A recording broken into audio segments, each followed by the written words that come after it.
ओम श्री गणेशाय नमः।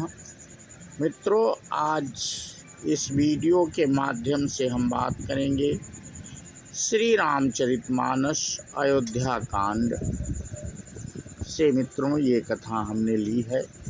सुमंत्र का वन से अयोध्या को लौटना और सर्वत्र शोक देखना।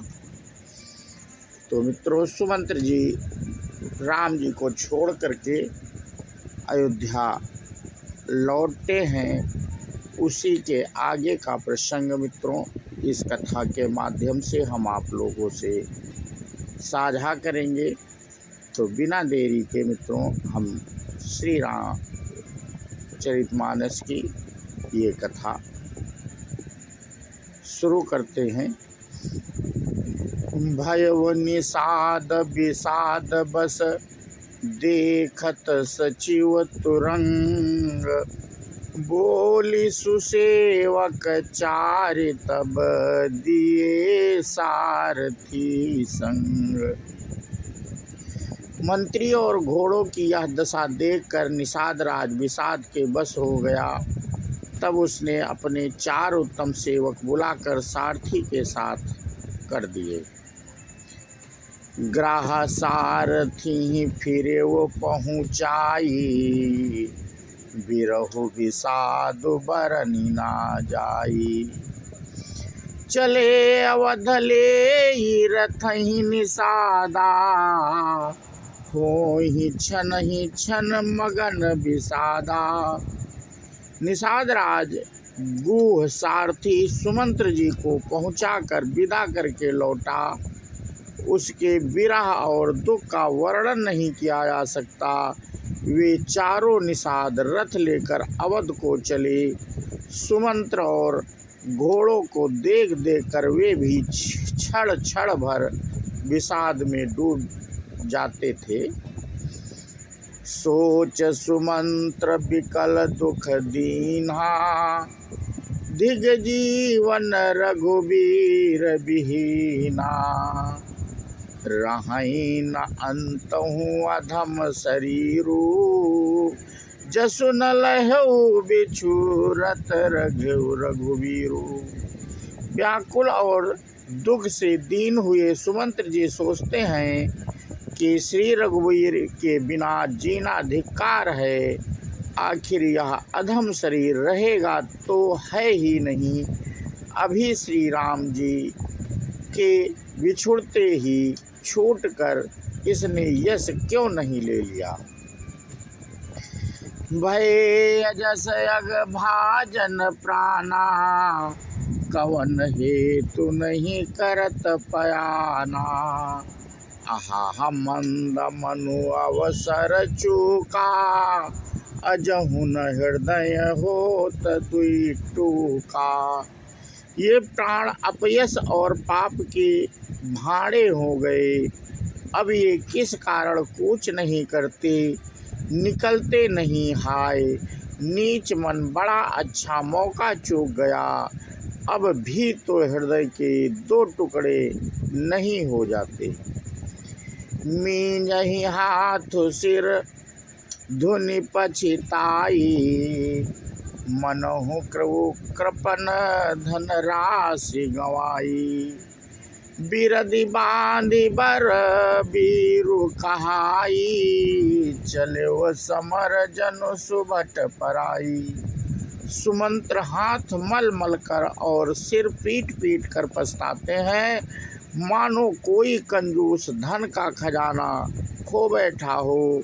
वे इस प्रकार चले मानो कोई बड़ा योद्धा वीर का बाना पहनकर और उत्तम सूरवीर कहलाकर युद्ध से भाग चला हो। विप्र विवेकी वेद विद सम्मत साधु सुजाति, जिमि धोखे मद पान कर सचिव सोचते ही भात। जैसे कोई विवेकशील वेद का ज्ञाता, साधु सम्मत आचरणों वाला और उत्तम जाति का कुलीन ब्राह्मण धोखे से मदिरा पी ले। और पीछे पछतावे, उसी प्रकार मंत्री सुमंत्र सोच कर पछता रहे हैं। जिमि कुलीन तिय साधु सयानी, पति देवता करम मन बानी। राय करम बस परिहरि नाहु, सचिव हृदय तिमि दारुण दाहु। जैसे किसी उत्तम कुल वाली साधु स्वभाव की समझदार और मन वचन कर्म से पति को ही देवता मानने वाली पतिव्रता स्त्री को भाग्यवश पति को छोड़कर पति से अलग रहना पड़े, उस समय उसके हृदय में जैसे भयानक संताप होता है, वैसे ही मंत्री के हृदय में संताप हो रहा है। लोचन सजल ठीढ़ी भई थोरी, सुनहि न श्रवण विकल मति भोरी। सूखहि अधर लागे मुँह लाटी, जीवन जाय उर अवधि कपाटी। नेत्रों में जल भरा है, दृष्टि मंद हो गई है, कानों से सुनाई नहीं पड़ता, व्याकुल हुई बुद्धि बेठिकाने हो रही है, होठ सूख रहे हैं, मुंह में लाठी लग रही गई है, किंतु ये सब मृत्यु के लक्षण हो जाने पर भी प्राण नहीं निकलते, क्योंकि हृदय में अवधि रूपी किवाड़ लगे हैं, अर्थात 14 वर्ष बीत जाने पर भगवान फिर मिलेंगे, यही आशा रुकावट डाल रही है। विवरण भयो न जाई निहारी, मारे सी मनहु पिता महतारी। हानि गलानि विपुल मन व्यापी, जमपुर पंथ सोच जिमि पापी। सुमंत्र जी के मुख का रंग बदल गया है, जो देखा नहीं जाता, ऐसा मालूम होता है मानो इन्होंने माता पिता को मार डाला हो।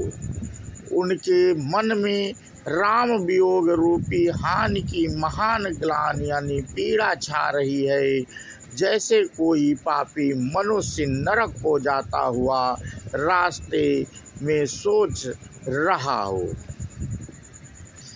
बचनु नयाव हृदय पछिताई, अवध काह मैं देखब जाई।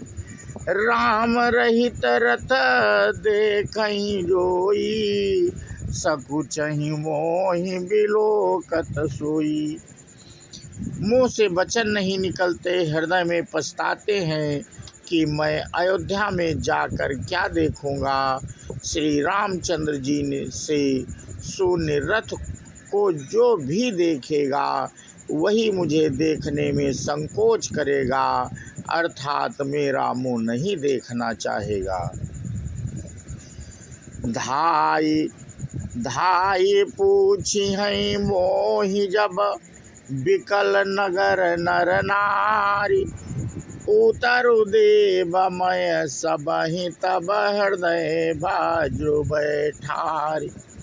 नगर के सब व्याकुल स्त्री पुरुष जब दौड़कर मुझसे पूछेंगे तो मैं हृदय पर वज्र रखकर सबको उत्तर दूंगा। पूछी है दीन दुखित सब माता, कहब काह मैं तिन्हि विधाता। पूछहि जब लखन महतारी, कहिहूँ कवन संदेश सुखारी। जब दीन दुखी सब माताएं पूछेंगी तब हे विधाता मैं उन्हें क्या कहूँगा। जब लक्ष्मण जी की माता मुझसे पूछेंगी तब मैं उन्हें कौन सा सुखदायी संदेश कहूँगा। राम जननी जब आई हैं धाई, सुमिरी बच्चु जिमि धेनु लवाई। पूछत उतरु देव मई तोही, गे बनु राम लखनु भय देहि। श्री राम जी की माता जब इस प्रकार दौड़ी आवेंगी, जैसे नई ब्याही हुई गौ बछड़े को याद करके दौड़ी आती है, तब उनके पूछने पर मैं उन्हें यह उत्तर दूंगा कि श्री राम लक्ष्मण सीता वन को चले गए।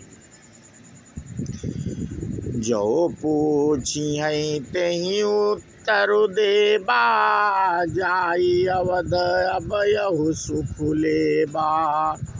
पूछहि जबहि राउ दुख दीना, जीवन जासु रघुनाथ अधीना। जो भी पूछेगा उसे यही उत्तर देना पड़ेगा, हाय अयोध्या जाकर अब मुझे यही सुख लेना है। जब दुख से दीन महाराज जिनका जीवन श्री रघुनाथ जी के दर्शन के ही अधीन है मुझसे पूछेंगे तो मैं क्या कहूँगा। देखऊँ तर कौन महु लाई, आयव कुशल कुंवर पहुँचाई। सुनत लखन सिय राम संदेशु, तृण जिमि तनु परिहरहि नरेशु। तब मैं कौन सा मुँह लेकर उन्हें उत्तर दूंगा कि मैं राजकुमारों को कुशल पूर्वक पहुँचाया हूँ। लक्ष्मण सीता और श्री राम का समाचार सुनते ही महाराज तिनके की तरह शरीर को त्याग देंगे। हृदय न बिदर्यो पंकजिमि, बिछुरत प्रीतम नीरु। जानत हूँ मोहि दीन विधि, यहु जात ना शरीरु। प्रियतम श्री राम जी रूपी जल के बिछुड़ते ही मेरा हृदय कीचड़ की तरह फट नहीं गया। इससे मैं जानता हूँ कि विधाता ने मुझे यह यातना शरीर ही दिया है, जो पापी जीवों को नरक भोगने के लिए मिलता है। एहि विधि करत पंथ पछितावा, तमसा तीर तुरत रथुआवा। विदा किए कर विनय निषादा, फिरे पाई पर विकल विषादा। सुमंत्री इस प्रकार मार्ग में पछतावा कर रहे थे, इतने ही में रथ तुरंत तमसा नदी के तट पर आ पहुंचा। मंत्री ने विनय करके चारों निषादों को विदा किया। वे विषाद से व्याकुल होते हुए सुमंत्र के पैरों में पड़कर लौटे। बैठत नगर सचिव सकुचाई, जनु मारे से गुरु बाभन गाई। बैठी बिटपि तर दिवस गवावा, सांझ समय तब अवसर पावा। नगर में प्रवेश करते मंत्री ग्लानि के कारण ऐसे सकुचाते हैं मानो गुरु ब्राह्मण या गौ को मार कर आए हों। सारा दिन एक पेड़ के नीचे बैठकर बिताया। जब संध्या हुई तब मौका मिला। अवध प्रवेशु कीन अंधियारे, पैठ भवन रथु राखी दुआरे। जिन जिन समाचार सुनी पाए, भूप द्वार रथु देखन आए। अंधेरा होने पर उन्होंने अयोध्या में प्रवेश किया और रथ को दरवाजे पर खड़ा करके चुपके से महल में घुसे। जिन जिन लोगों ने यह समाचार सुना पाया, वे सभी रथ देखने को राजद्वार पर आए। रथो पहिचानी बिकल लखी घोरे, गरही गात जिमिया तपोरे। नगर नारी नर व्याकुल कैसे, निघटत नीरमीन गन जैसे। रथ को पहचान कर और घोड़ों को व्याकुल देखकर उनके शरीर ऐसे गले जा रहे हैं छीड़ हो रहे हैं। जैसे घाम में अकेले ओले नगर के स्त्री पुरुष कैसे व्याकुल हैं, जैसे जल के घटने पर मछलियां व्याकुल होती हैं। सचिव आगमनु सुनत सबु विकल भयो रनिवास, भवनु भयंकर लागत ही मानहु प्रेत निवास। मंत्री का अकेले ही आना सुनकर सारा रनिवास व्याकुल हो गया। राजमहल में उनको ऐसा भयानक लगा मानो प्रेतों का निवास यानी शमशान हो। अति आरती सब पूछहि रानी, उतरु न आव विकल भय बानी। सुनई न श्रवण नयन नहीं सूझा, कहूँ कहा नृपु तेहि तेहि बूझा। अत्यंत आर्त होकर सब रानियां पूछती हैं, पर सुमंत्र को कुछ उत्तर नहीं आता। उनकी वाणी विकल हो गई, रुक गई है, ना कानों से सुनाई पड़ता है और ना आँखों से कुछ सूझता है। वे जो भी सामने आता है उस से पूछते हैं, कहो राजा कहाँ है। दासिन दीख सचिव बिकलाई, कौशल्या ग्रह गई लवाई। जाई सुमंत्र दीख कस राजा, अमीर रहित जनु चंदु विराजा। दासियां मंत्री को व्याकुल देखकर उन्हें कौशल्या जी के महल में लिवा लिए गईं। सुमंत्र ने जाकर वहां राजा को कैसा बैठे देखा, मानो बिना अमृत का चंद्रमा हो।